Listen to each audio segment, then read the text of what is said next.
ओम नमः शिवाय, हरिओम तत्सत। एक पिछले वीडियो से रिलेटेड एक सवाल मेरे पास आया कि मुसीबतें भी तो बहुत सारी हैं, जो किसी के जीवन में रोज़ मुसीबत का पहाड़ ही टूटा रहता है। एक चीज़ से बाहर निकला नहीं कि और मुसीबतें ऊपर, और किसी के जीवन में मुसीबतों का नामो निशान नहीं। पहली चीज़ मैं ये कहूँगा कि ये अपना अपना देखने का नज़रिया है। जो गरीब है वो सोचता है ये जो व्यक्ति अमीर है ना, ये बहुत खुश है, इसके ऊपर कोई मुसीबत नहीं, क्या ऐश से जी रहा है, गाड़ी में घूम रहा है, अच्छा खा रहा है, पी रहा है, 10 नौकर लगे हैं। और अगर आप उस अमीर आदमी से बात करो तो उसकी मानसिक शांति छीनी हुई है, बहुत सारे कलेश हैं जीवन में। वो सोच रहा होगा कि ये गरीब आदमी कितना सुखी होगा, बस रोटी दाल खाना है, अपना आया खाया पिया, थका रहा था, मेहनत करके मजदूरी करके सो गया, इसको कोई चिंता नहीं है। और हम लोग देखो कितना मुसीबत में। तो फैक्ट तो ये है कि हर एक व्यक्ति दूसरे को सोचता है कि वो बड़ा सुखी है, आराम में है, ऐश में है, और हमारा जीवन बड़ा दुखमय है, मुसीबतों से भरा है। सबकी अपनी अपनी अलग अलग मुसीबतें हैं, क्राइटेरिया अलग है, ठीक है।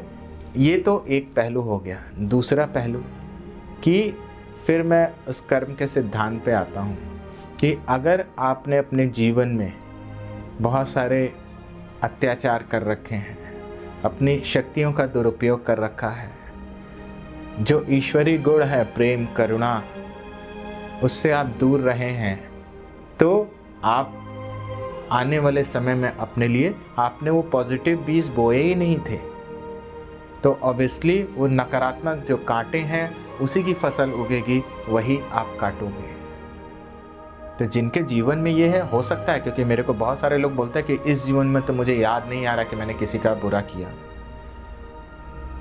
तो मैं यही कहता हूँ कि भाई तुम्हें अपने पिछले याद ही कहाँ है। इस जीवन में तुम्हें भले याद आ रहा हो कि तुमने नहीं किया, लेकिन तुम पिछले कई जन्मों का जो इकट्ठा करके लाए हो। और ऐसे केस में घबराने की ज़रूरत नहीं है बहुत। अगर इस जीवन में तुमने कुछ नहीं किया तो इस चीज़ को तुम ऐसे परमेश्वर का और लाख धन्यवाद देना कि तुमको उसने बहुत अच्छा करके बनाया इस जीवन में, कि तुमने इस जीवन में कोई पाप नहीं किया, यानी जो तुम्हारी मुसीबतें हैं वो पिछले जन्मों के वो कर्म बराबर हो रहे हैं, ताकि तुम परमेश्वर की राह पे आगे बढ़ सको। ताकि या सिर्फ यही नहीं, तुम आध्यात्म ही नहीं, तुम संसार में भी आने वाले समय में एक सफल व्यक्ति बन सको। तो वो उन मुसीबतों को काटने के लिए तुम्हें इतना अच्छा बनाया और पुराने कर्मों को कटवा रहा है।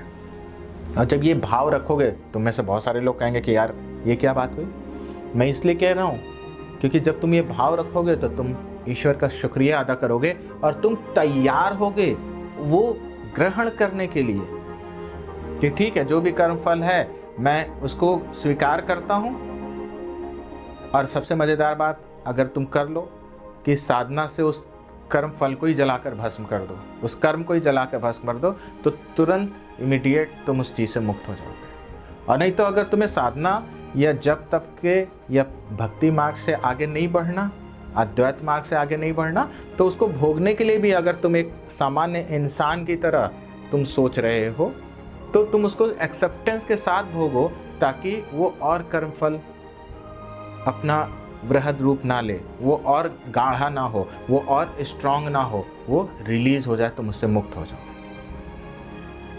ऐसे करके भी तुम उस चीज़ से मुक्त हो सकते हो, और कुछ समय बाद तुम देखोगे जीवन सुखमय होना शुरू हो गया। ठीक है।